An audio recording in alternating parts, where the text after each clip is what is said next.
The Summer Games Minute, brought to you by Mass Mutual. For most professional athletes, versatility means they can play a few different positions in a single sport. For Babe Dietrichson-Zaharias, versatility means dominance across the entire spectrum of sport. In the 1932 Summer Games in Los Angeles, Zaharias won gold in the 80-meter hurdles and the javelin throw, plus she got a silver in the high jump. Running, throwing, jumping wasn't enough for Babe, so she became a competitive billiards player, then jumped into professional golf, winning 10 major championships, all the while making a few pitching appearances in Major League Baseball spring training games. Mass Mutual understands the nuances in how women want and need to manage their finances. With quality product solutions and guidance, a Mass Mutual financial professional can help you plan for both short-term and long-term money goals. Learn more and get started at massmutual.com. Ryan Reynolds here from Mint Mobile. With the price of just about everything going up during inflation, we thought we'd bring our prices down. So to help us, we brought in a reverse auctioneer, which is apparently a thing. Mint Mobile Unlimited Premium Wireless. How to get 30, 30, bit to get 30, bit to get 20, 20, 20, bit to get 20, 20, bit to get 15, 15, 15, 15, just $15 a month? Sold! Give it a try at mintmobile.com/switch. $45 up front for 3 months plus taxes and fees. Promo rate for new customers for limited time. Unlimited more than 40 gigabytes per month. Slows full terms at mintmobile.com. When you need mealtime inspiration, it's worth shopping Kroger, where you'll find over 30,000 mouth-watering choices that excite your inner foodie. And no matter what tasty choice you make, you'll enjoy our everyday low prices, plus extra ways to save, like digital coupons worth over $600 each week. You can also save up to $1 off per gallon at the pump with fuel points. More savings and more inspiring flavors make shopping Kroger worth it every time. Kroger, fresh for everyone. Fuel restrictions apply. The Athletic.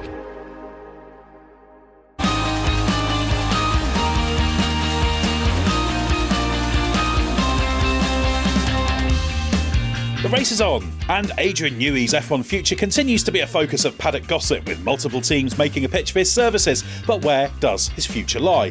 And how realistic is talk of Kimi Antonelli making an early F1 debut as the latest round of driver market rumours circulates? I'm Ed Straw, and joining us with all the answers are Mark Hughes and Glenn Freeman.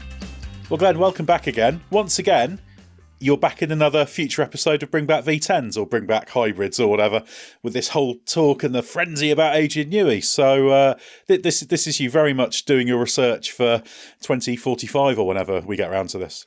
Yeah, I had a few people last week saying they can't wait for this episode in 20 years' time. And I said to somebody that for the Race Members Club, we'll do a special series that is everything that happened off track in the first 4 to 5 months of 2024. And I said it'll be about 400 episodes.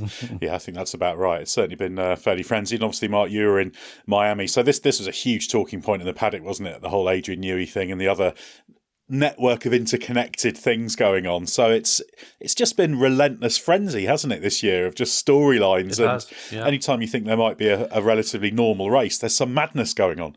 Yeah, and ever since Lewis Hamilton went to Ferrari, it's all been Red Bull related since then. And it's still unfurling, even as the season progresses. So yeah, we've got a bit to talk about. Well, let's get on with it then, because inevitably Newey's departure from Red Bull was the talking point in Miami. So what have we actually learned about his plans, both from what he said and the paddock gossip? I did have a chat with Adrian in Miami, and he's not somebody who'll give you BS. He's someone that might not always be able to tell you everything, but he won't feed you a misleading steer. And I genuinely believe that he has not decided what he wants to do yet, and he's decided he won't decide for quite some time yet.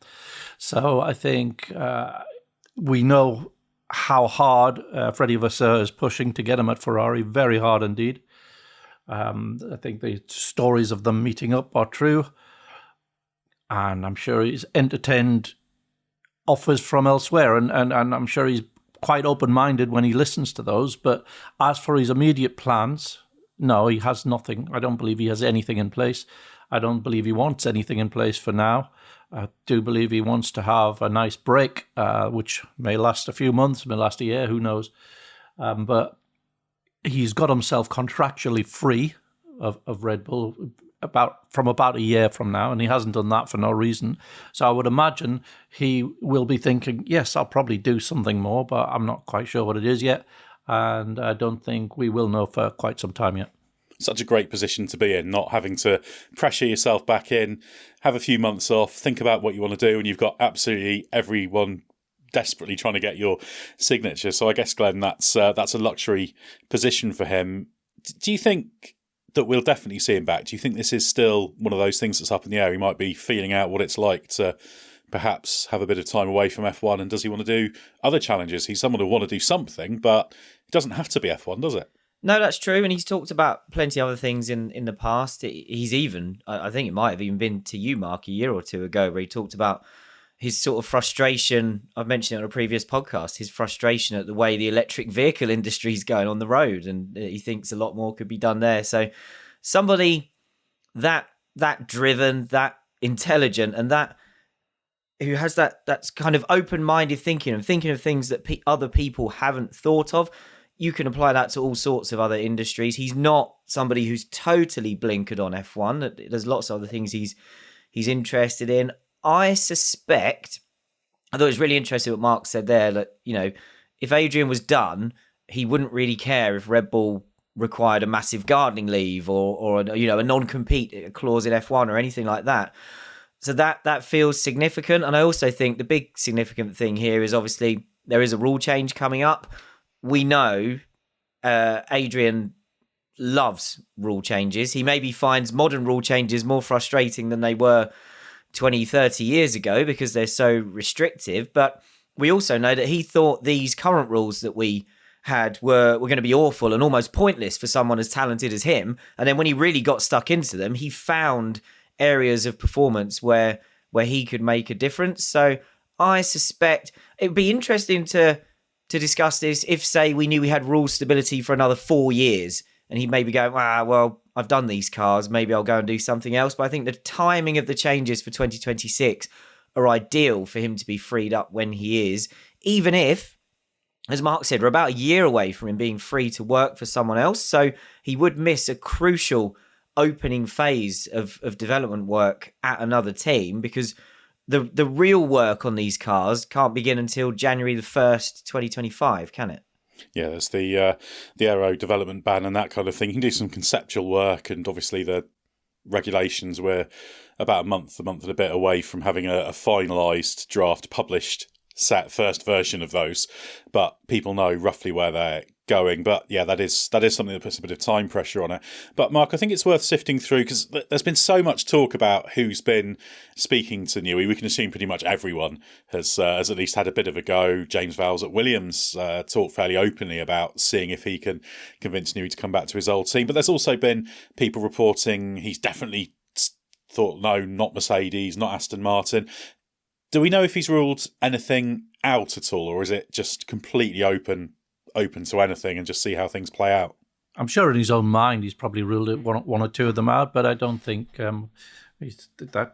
that's known to anyone other than him on the outside, you know.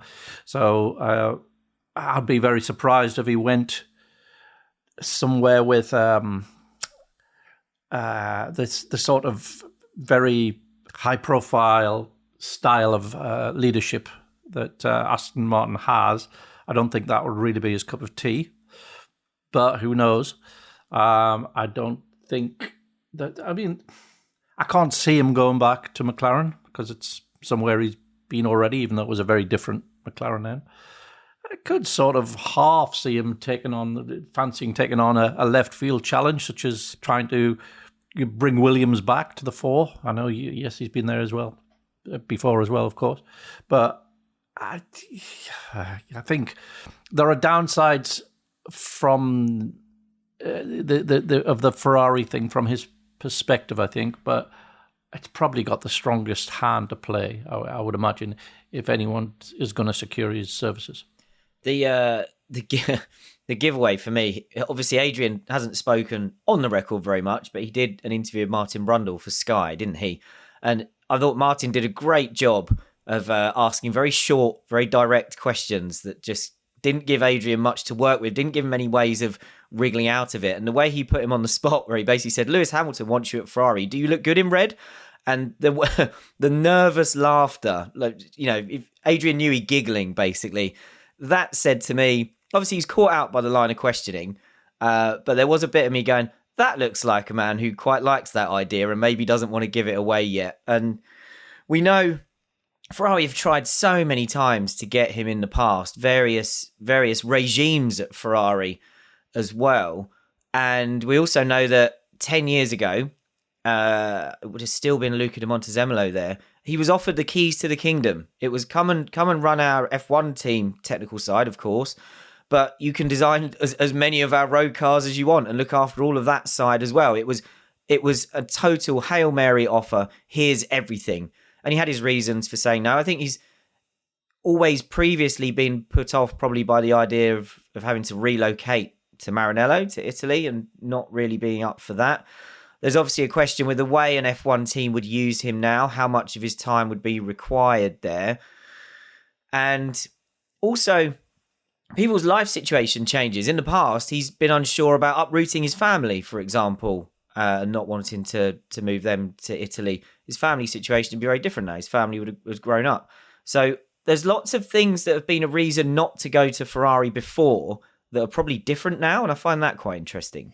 Yeah, things change, don't they, in people's outlook? That's something that's often forgotten when people are talking about this kind of thing. What is fascinating, though, is we talked about how many people want him. I can't think, Mark, of any time when a non-driver has created such a feeding frenzy almost in terms of being on the open market. It tells you, if it needed emphasising, how unique a place in Formula One Adrian Newey occupies. It's phenomenal, really, to have this kind of scenario. I can't tie it to any other technical free agent in the past over 7 odd decades, or now to the 8th decade of the World Championship. I just can't think of any analogue for this. It just shows how unique Newey is. Yeah, it absolutely is. And we've said it before, but he's from the generation that's grounded in not just aerodynamics, but the whole car. And he's unique anyway in terms of the depth of his skill and understanding and insight, but even more so given the uniqueness of his experience. And I think as the Formula One has become bigger and more economically powerful, so it's the market has gone a bit crazy, and he's seen as pure lap time, and that's just something that you can plug in and you've got lap time. I think it's also a reflection of the fact that there's so much sort of dark art to these current regulations that we have, and there are so many teams out there, even towards the front of the grid, who have either a nagging feeling, or in the case of someone like Mercedes, certainty that they haven't worked it out yet. So it's the fact that he's played a part, however big that part is up to anyone to debate. He's played a big part in Red Bull mastering these regulations from the off. So that makes him probably as desirable as he's been for a very, very long time. Whereas if you compare it under the previous regulations, everybody would maybe have a swing at him. But there perhaps when Red Bull were maybe the third fastest team, when that would occasionally happen, there wouldn't perhaps be, I think the word is right that you used there, a frenzy. But it's kind of a reflection of where we are at the moment, where nobody's totally convinced that they're on top of these rules in the same way Red Bull are.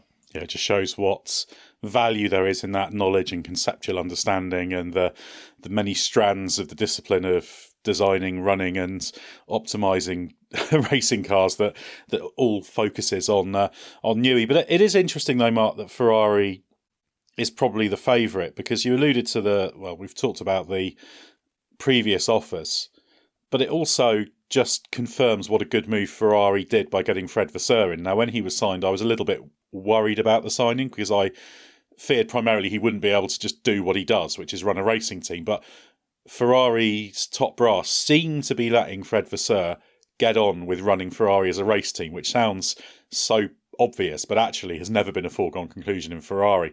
And I think it says an enormous amount that Ferrari isn't off the table, and Newey isn't thinking, I'm not going into that madhouse. He's looking at it and thinking, actually, under Vasseur, this could be an organisation in F1, certainly, that I'd be willing to work for. And I don't think that would have happened, certainly not if Maurizio Verbene was the team principal, for example, still. Yeah, exactly that. And I think there's a level of stability there that the senior management of, whether they've seen the light or whether Freddie has been instrumental in getting them to see the light, I don't know. But it's definitely a more healthily functioning organisation than it was. And like you, I had my doubts. I thought that he would just be placed under the same compromises as the previous team principals, but it looks like he's managed to transcend those and, impose his own way of doing things. And he's very able and competent team boss. So, and very charismatic as well. In terms of the people who like him really do like him, and that's been a big part in both Leclerc's faith in the team. Because I'm sure he had offers to go elsewhere before he renewed. And also in terms of Lewis joining, Lewis has even said he wouldn't have joined if Freddie hadn't been there. So, yeah, I think that's very much the fact that Newey's clearly not dismissing it this time is very much a lot of the credit that goes to Freddie. Yeah, and it's got echoes of something, hasn't it? A Frenchman leading Ferrari, star driver signing, star technical signings, making the most out of Ferrari's potential. We've heard that one before, and it ends very, very well. You know we love talking stats here at The Athletic. Here's one that's super simple to remember. Discover automatically doubles the cash back you've earned on your credit card at the end of your first year with Cash Back Match. That means with Discover, you could turn $150 cash back to $300. That's right, you could put it towards some memorabilia you've had your eye on or treat yourself to a premium sports network. You earn and Discover doubles. See terms at discover.com/credit-card. We'll get back to the pod in a moment, but first of all, let me tell you about Grammarly. Email, Google Docs, Slack, you write across multiple platforms and places during your workday, so delivering consistent, high-quality communication everywhere is key. Grammarly is an AI writing partner that helps you get work done faster with high-quality writing for better projects, proposals, presentations, and more. Best of all, Grammarly works where you work, so you can get more done no matter what tools you use. As a journalist and podcast host, I'm constantly writing and rewriting copy and drawing up scripts. It's part of the job, and Grammarly helps make it faster. It's got some really cool features like tone suggestions to help you strike the right balance between direct and friendly in work emails. Plus, Grammarly has a ton of other great features like advanced spelling, grammar, punctuation, and conciseness suggestions to ensure your writing is professional, mistake-free, and clear. Get AI writing support that works where you work. Sign up and download for free at grammarly.com/podcast. That's grammarly.com/podcast. Easier said, done.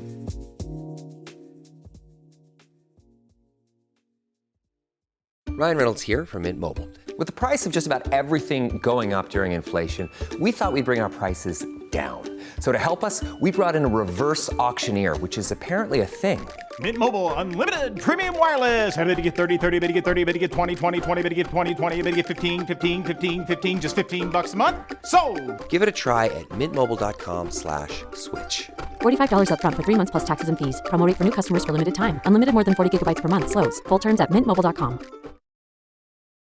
Right, we're now going to move on to some Adrian Newey related questions from the Race Members Club. If you're interested in joining the Race Members Club, click the link in the episode description. You can also head to our website and click on Go Ad Free, because an ad-free environment on the website is one of the benefits of the Race Members Club. You also get to ask questions to this podcast. We always answer the questions after the race, but we have so many that we're going to spread through the next few episodes, a few of these questions, but we've got a set of Newey ones inevitably. So Mark, we'll throw this one at you first from Jacobus VDL, who says, the announcement of Newey leaving Red Bull has been huge news this weekend. Across the other top 5 teams, who are their Newey equivalents, the key technical people that they rely on for their design leadership? There aren't any. Every team has, in the aerodynamics and design department, very, very gifted, talented people who will have their own vision of how they think a car should be and who are very, very good at interpreting the data. But in the lead positions that we talked about before, to have someone who has been involved in every single aspect of the creation of a car for so many decades, and has such an intricate understanding of which are the sensitivities and when and how they change with regulation change and with development of cars, and which levers to pull and how much you pull them. I don't think there's anyone else in a senior position that has that overview, nor that depth of insight. So if you say who are the equivalents of the other teams, I don't think there are any.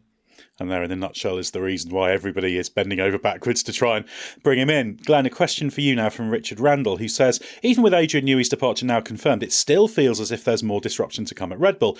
With two teams under the firm's ownership, is there a chance that those on one side of the argument will go to one team, e.g. Red Bull Racing, and those on the other side move to the other, RB? It's a great idea, Richard. I don't think that's what will happen. I imagine if there is further or deeper division in Red Bull, those people will be looking to get out entirely.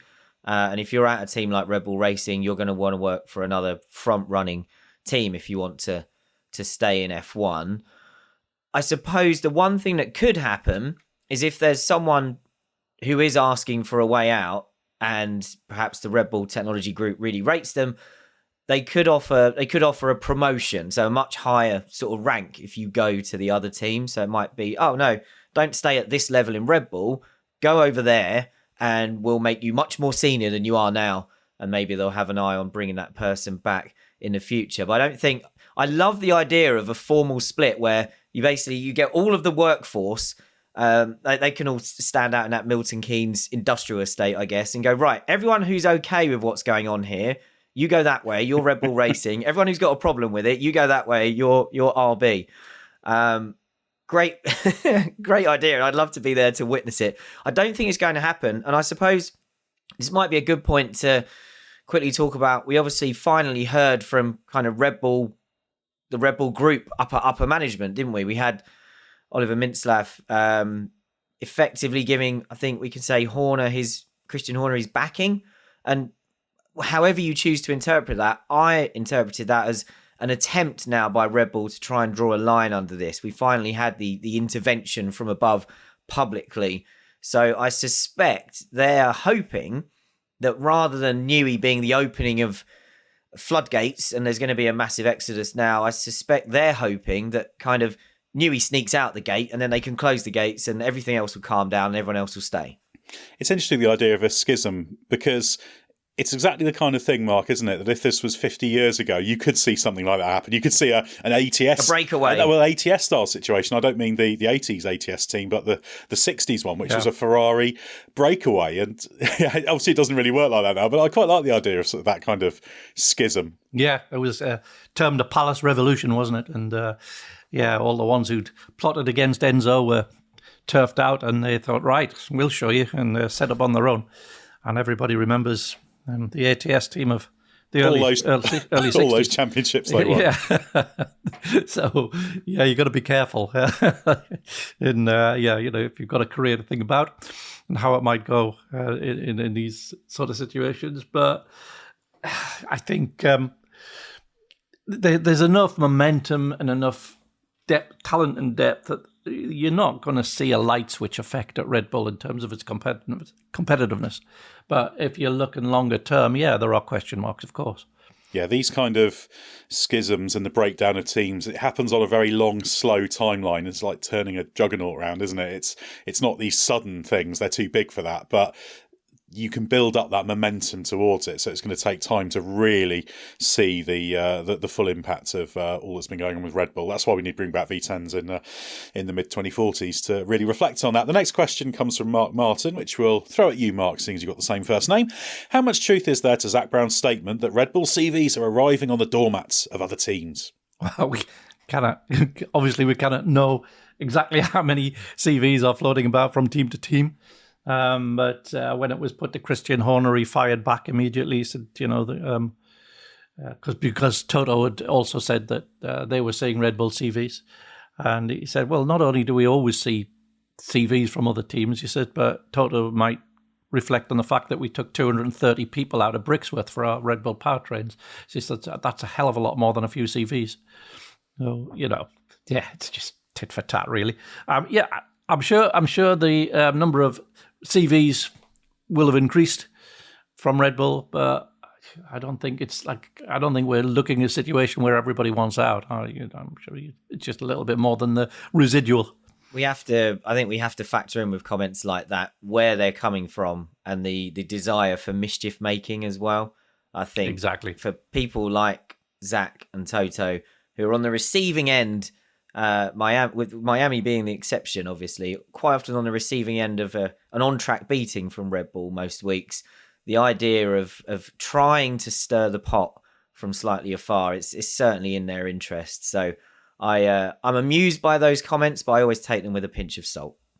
Yeah, exactly. And it's worth remembering there's so many people in these teams. There's always CVs flying around. And if you're somebody who's working at Red Bull, there's often the chance to get a promotion by moving to other teams. We see people doing that all the time. And there's all sorts of reasons why people might be wanting to look around. I would imagine that at any given time, because if you look, there's always F1 team jobs being advertised because they're so big now that there's inevitably turnover. So I imagine pretty much every F1 team has CVs from every other F1 team personnel at any given time flooding in. There's a lot going on there. So yeah, it's a convenient thing to say, I think. That reminds me, we were talking about Adrian Newey and Williams earlier. I saw Williams advertise a job somewhere, and it was something like design quality engineer. I was like, Adrian Newey could do that. Design, quality. He's an engineer. Perfect. That'd be fun, wouldn't it, if you're Adrian Newey? Just start applying for relatively, by his standards, modest jobs, but very important jobs, and just see what You missed a deadline, Adrian. Sorry, you missed a deadline, you know. We'll let you know the next time there's a vacancy on the shop floor. Or they'll get him in and ask him something like, could you give us an example of a time you've worked well as a team to solve a problem? And he doesn't give a good answer, fails on interview technique. You can imagine something like that. There's plenty of comedy there. Anyway, next question for you, Glenn. Now, it's basically two questions in one about a potential direction for Adrian Newey. Jordan Stover asks, could Newey possibly work for Formula One itself alongside Pat Simmons for his next move? While Chuck Aoki says Newey always complains about F1 regulations-wise, so would he ever consider going to the FIA to help develop the regulations? I'd be fascinated to see what that might lead to. Well, two good questions there, both offering the tantalising question of could Newey go the poacher turned gamekeeper route? Yeah, it's a fascinating line of questioning. I feel I can't think of many F1 designers who I think would be less suited to that for various reasons. Firstly, I think the kick Adrian gets out of doing what he does is being given a set of someone else's regulations and then working out the best way to deal with them. I also think if you took Adrian Newey into that kind of role and said, right, what sort of F1 regulations would you draw up? His would be really open and brilliant and fascinating. And that's just not the way F1 works now. So once he would hate it. The moment he got in there and told, you can't do that, we need to constrain that, you can only let them do this here. And he'd go, well, what's the point? Like, I can't bring enough to this process. So as much as I would love to see what he would come up with for a set of F1 regulations, I don't think the way F1 works would allow him to kind of spread his wings on that front. And I can't see him as the sort of person who'd get a kick out of that. He wants to get stuck into the rules for himself. He doesn't want to hand them over to somebody else. Yeah, you got to remember how competitive he is as well. That's just not a competitive position, is it? He's just way too much of an iconoclast to do it as well, isn't he? He's not an institution man as such. He's a good hard racing.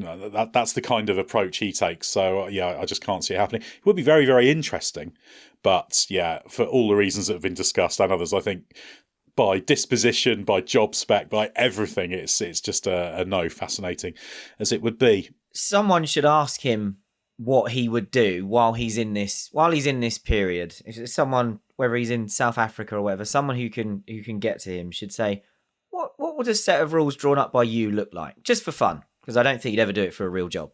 It's actually the kind of thing that if you're F1 or someone or the FIA, it might just be worth just saying, we'll bung you a few quid just to do your own little design study, just as a thinking point, because you never know. Even though I suspect his spec would be unrealistic for the commercial demands and the manufacturer demands and all this kind of thing. You never know, there might be a few things that could be taken out of it that could actually feed into the regulations. Wouldn't that be a fascinating thing? It's worth a phone call, isn't it? You never know. Mark, we've got a question that's not about Adrian Newey, but it's sort of in the technical personnel realm, and it fits in quite nicely here, and I think it's an interesting question. It comes from Ian Hanley, who says this is more a bring back V8's question, but right. Here goes. Well, we've got Glenn here, so that you're allowed to go a bit bring back V8 or even bring back V10s.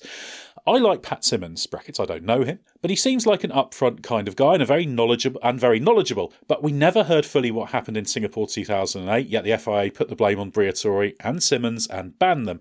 There must have been conclusive evidence, yet the details made to the public seem very vague where Simmons is concerned. What exactly was his role, and despite the lifetime ban being lifted, how the hell does someone accused and found guilty of cheating become F1 technical director? Isn't it a bit like Ben Johnson or Dwayne Chambers becoming head of athletics, or even the anti-doping organisation? A dramatic example, I know, but you know what I mean. From watching and absorbing all things F1 for the last 30 years, Pat comes across as a stand-up guy, which makes his involvement and the lack of transparency over his part in this all the more confusing. I would also like to know more details about the supposed sabotage of Ferrari's cars by Nigel Stepney. Interesting question there, Mark. It is, and I'll have to be careful how I answer it. But yeah, in terms of the Renault Singapore episode, I have spoken to the relevant people and do know pretty much what happened, but I can't give you chapter and verse on who said what. But the basic background is that earlier in that season, Briatore informed his senior management that unless they won a race that year, Renault was out the following year. And so there was enormous pressure to come up with something. And the idea of what transpired was, it was a throwaway line by somebody related to one of the drivers concerned. Why don't you think about, doing this and doing that? And Briatore immediately picked up on it, and it wasn't meant as a serious proposition, but Briatore took it very seriously and immediately asked of Pat, could that be done? And so they looked at a map of the circuit, which were the runoff areas that didn't have cranes and where you could block a track, etc., etc. And the answer was yes, it could be done. And Briatore instructed that it should be done. And of course, as the person involved in making that happen, Pat was very, very much implicated in it, and much to his regret. And he's pretty much accepted the punishment that was dealt him because he was banned for quite some time. And he accepts he was part of it, but it's entirely up to the individual how much of a justification that was, that threat of the team going out of existence. But that was the backdrop to it. On the Ferrari thing, as you say, we can't get Nigel Stepney's part anymore. But the broad story was that yes, he'd been felt thwarted from his ambitions of becoming more senior in Ferrari. He had envisaged being a technical director level of guy, and Ferrari disagreed with that assessment. And so, that's when everything started, but we don't know exactly what truth there is in the rumours that he was actually positively sabotaging the cars. It's actually worth saying on Stepney, he's not talked about a huge amount, but I referenced the Jean Todt regime at Ferrari, but he was kind of the first step in that, bringing Stepney in, so he was a key player at Ferrari. I think on Pat Simmons, there's a reasonable amount of information out there about what he did, because the WMSC, when they had their trial, for want of a better word, they did publish a fairly comprehensive document in which you can see a number of things. Now, part of the question was how he managed to be rehabilitated and be working for F1. And one of the things that was always striking was Simmons actually conducted himself pretty well through the investigation. Now, obviously, orchestrating the crash and manipulating the race was not an acceptable thing to do by any stretch of the imagination, but he was very careful to avoid lying to people when he was being questioned. He would sometimes decline to answer questions, and in fact, I think at one stage he accepted he knew what people would infer from that. And he was offered immunity at some stage in exchange for cooperation. Something they were really after Briatore, but he didn't take that. He was he had some dignity in the way he fronted up to it, and the way he cooperated with the investigation, which I think brought him a little bit of credit. And he did. There's a quote in the WMSC verdict where he acknowledges his role in the incident. And he says, "I was the one who, when the idea was first suggested to me by Nelson Piquet Jr., should have dismissed it immediately. It's to my eternal regret and shame I did not do so." And there is actually some dispute about who suggested the idea. I think Piquet Jr. suggested, Pat Symonds had suggested it.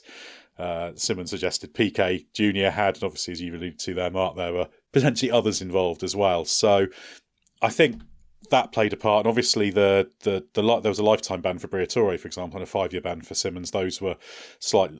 Obviously, Briatore got that overthrown, and Symonds was able to rehabilitate through consultancy for the Marussia team, and then he worked for Williams as chief technical officer, and now at F1. Interestingly, Briatore's working for F1. He's got a sort of commercial promoter role now as well. Domenicali brought him in, so he's in there as well. It is funny how that happens, but I don't know about you, Glenn, but I do think that when people commit these, well, it's in motorsport terms, it's a crime, isn't it? And they get punished, they work their way back up.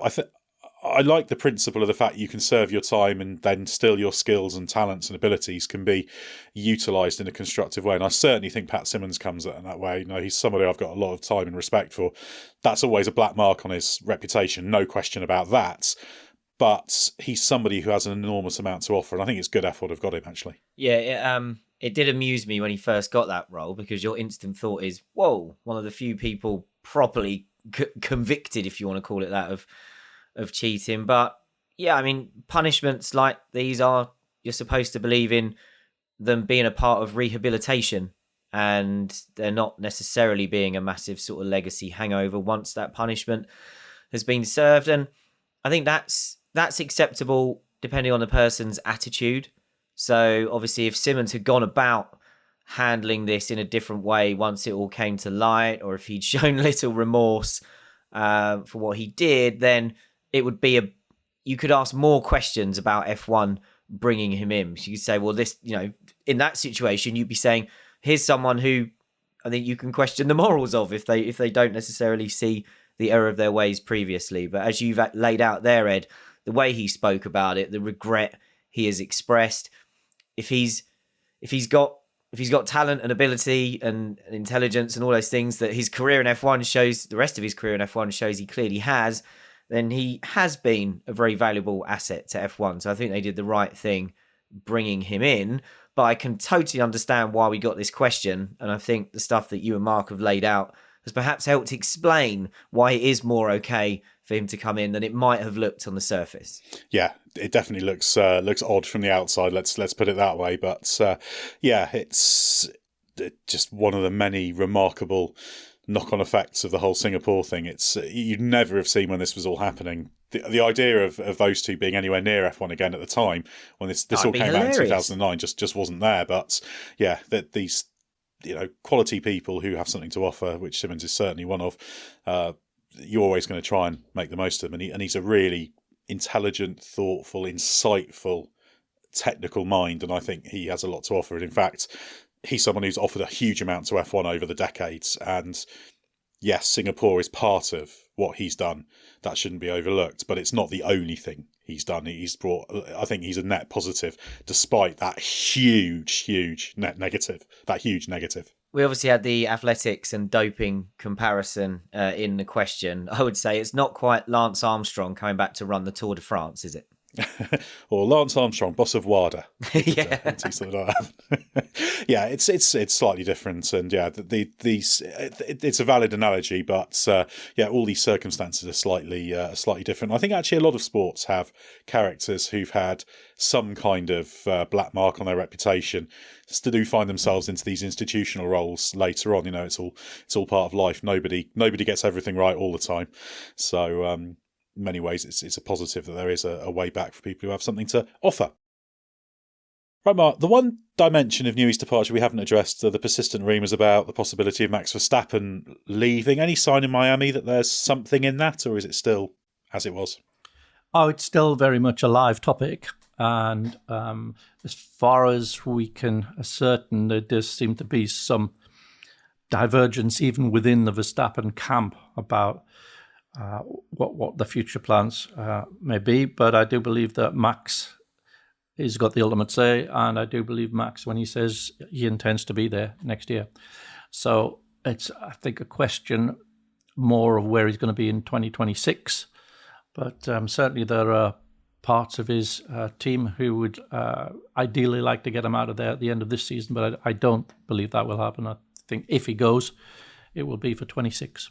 And 26 would be, if you did want to leave, the logical time, because it seems very unlikely that the 25 Red Bull won't be a championship caliber car. So you'd just be giving things away to do it. So I guess, Glenn, if you're Max, that's the logical play, isn't it? If you've got questions about Red Bull, about the engine for 26, etc., why give away a world championship to put yourself somewhere where you have a year? You might as well take a year out almost if you're going to do that. Yeah, that's the strange thing, isn't it? Because it's kind of, it's sad from a competitive point of view that we basically think Max is already the 2025 world champion. But if you're Max, why would you give that up? And not only are you taking away perhaps your own chance to be world champion, but you're handing a championship winning car to whoever fills the seat as well. And that's not really what competitive sports people are about.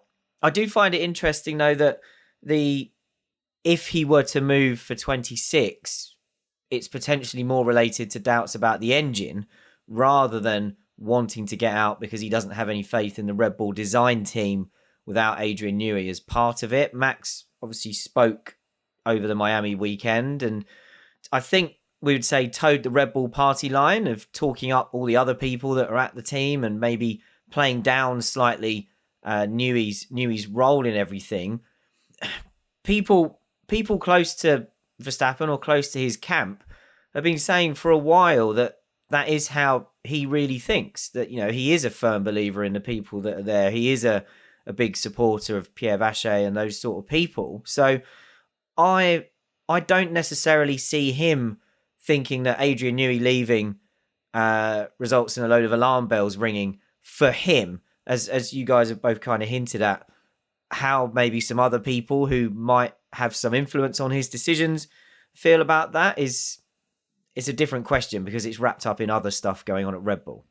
Yeah, like everything, there's multiple threads going on in this particular issue, but certainly there's no reason for Verstappen not to have faith in Red Bull, at least in the medium term. And we really don't know where he stands on 26 because inevitably we zero in on the engine program because that's the imponderable. It's impossible to know.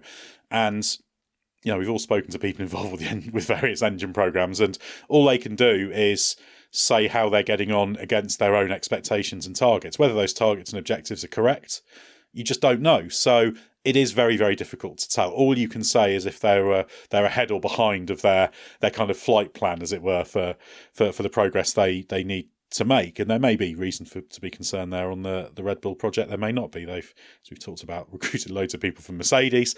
So everything's right for that power unit's organisation at Red Bull to work very, very well. It's just there's been no test of it.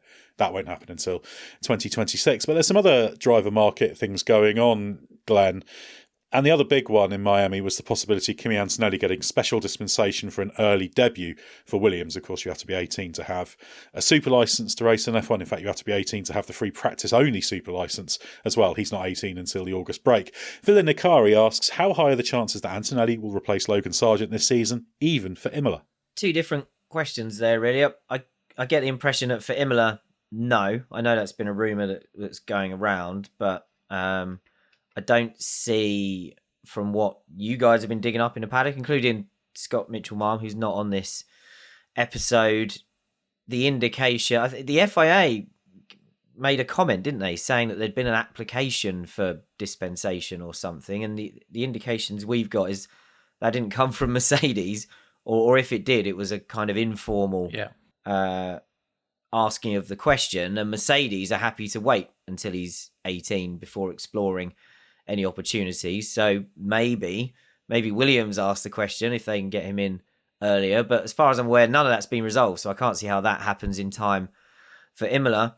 At some point this season, you can see the logic for it, mainly based on Sargeant's lack of progress and just the fact that it really feels like he just keeps hitting a ceiling that isn't high enough, and it's so competitive down the back of the grid now that Williams, I think, are realising that unless you have two drivers who can regularly try and snipe for these points in the way that Alex Albon can, and he's finding that more difficult this year, you're massively on the back foot against those other teams down the back. Then there's all kinds of extra layers here. You know, Antonelli is obviously massively in the frame for Lewis Hamilton's seat at Mercedes for next year.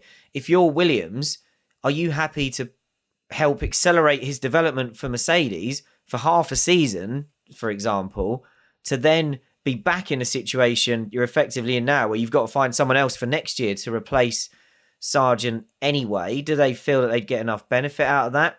I know James Vowles has said that he's not keeping up with every detail of how Antonelli's getting on in the old car tests with Mercedes. I guess if we get to the point where this becomes a real possibility, he'll be shown as much data as he wants by his former team so he can make an informed decision. But would Williams be saying, well, you know, are we really just doing Mercedes a favour here? Because Williams might be looking at, okay, we want an upgrade for Sargeant, but what they might actually just get is the very, very rough diamond phase of Antonelli, where he suddenly cracks it and becomes a bit more rounded for Abu Dhabi, by which point it's too late to have done Williams any favours. So if you're James Vowles, you would certainly be saying, okay, we're interested here, but we want him for longer in the way, you know, similar to the George Russell deal. That might not work timeline-wise for Mercedes. So I think it's really complicated, but I can certainly see a scenario where once he's 18, if there's a desire from both sides and they can agree to it, then I think Sargeant isn't making a strong enough case at the moment he couldn't feel that hard done by if he lost the seat mid-season. Yeah, and certainly if you're Williams and you can't get Antonelli for a full season in 2025, after doing that, you could certainly be asking Mercedes to make it worth your while to give him a preparatory half season. I imagine that will be in mind. Mark, a related question from Matthew McMahon, who says, do you think Sargeant has done enough to save his seat this weekend, or could the rumours of his imminent replacement be coming closer to reality? We've addressed part of that question, but Sargeant's performance, Miami was one of his best Grand Prix weekends, probably, which in itself probably says something, doesn't it? Yeah, he hasn't done enough. He's not done enough to move on from that sort of a bit shaky debut season. You could argue at the end of when they were considering whether to keep him at the end of last season or replace him, there was enough to go on to suggest some promise, but it hasn't kicked on, and it showed no signs of doing so, really. So no, I don't think he has done enough, but he may well be in there for the foreseeable future, regardless, just because of the practicalities of replacing, as we've just been discussing. I do have I had some sympathy for him because I felt that Williams were kind of forced into taking him maybe a bit sooner than they would have liked, and his development perhaps hadn't reached a point where he was definitely ready to make the step up, but nobody is in total control of their own destiny in those situations. And when you get that opportunity, you've got to do something with it. You can't just keep pointing back to the fact of, ideally, I could have done with an extra year of F2. And that's certainly what the great drivers do, but it's what a lot of the really good drivers do as well. And he's had enough time now that there should be a much clearer sign of progress, and it just doesn't appear to be there.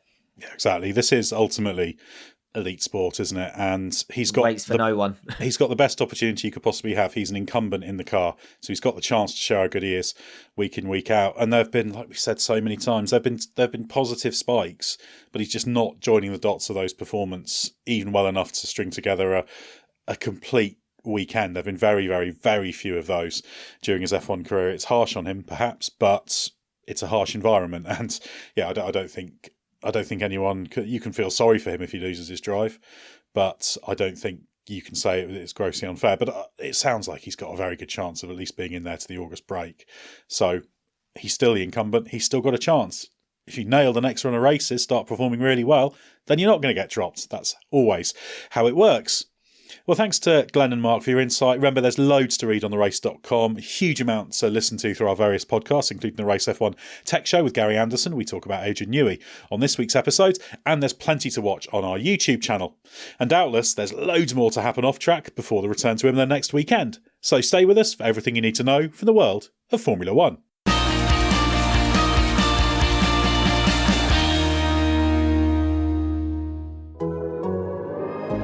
The Athletic.